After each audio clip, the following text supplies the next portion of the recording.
quick about the simple steps, right? Questions that come up in a probate administration. So grandmama passed away, and that's terrible, right? This is a family who's hurting, right? They're at a point in their lives that the person that they need the most, that they love the most, that they cared for and lifted up the most is no longer with them, and they have this one roadmap to figure out what to do with their life.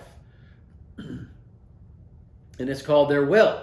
And what your first step is to, what do I do? What's the next thing to do, right? So you take the will, right? You need to open an application to probate. You do have to file an actual lawsuit, right? The will and the lawsuit go to the local courthouse. They're filed with the county court, right? The county clerk accepts custody temporarily of the will.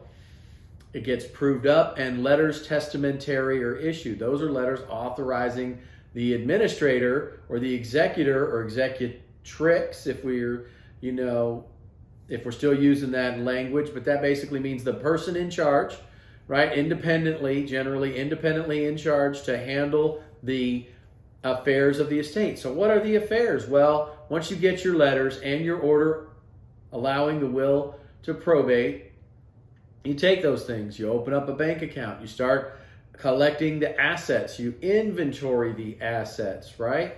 You make an inventory to the court. Now, it's not like the old days. We've learned our lessons with identity theft, right? These things are filed under seal. There are certain requirements for electronically filed documents, so they're behind a threshold of privacy, so that way they don't get to know about the 400 acres out in Brownwood, Texas, right? The bad guys aren't made aware of that. It's certainly not easily. So you don't have to worry about all these things being public record. Probate is a requirement for some transparency, but it's transparency to the government, right? To ensure that the other beneficiaries can have an accounting and a showing and a receipt of what was left to them by grandma.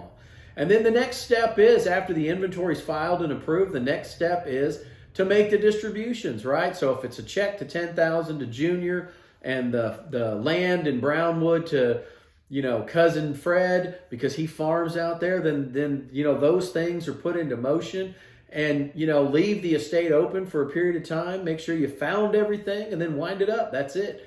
So it is a process that does involve the courts, but it's not as daunting as it could be, or as a lot of, as could be made up in your own mind. I hope this information helps. Thank you.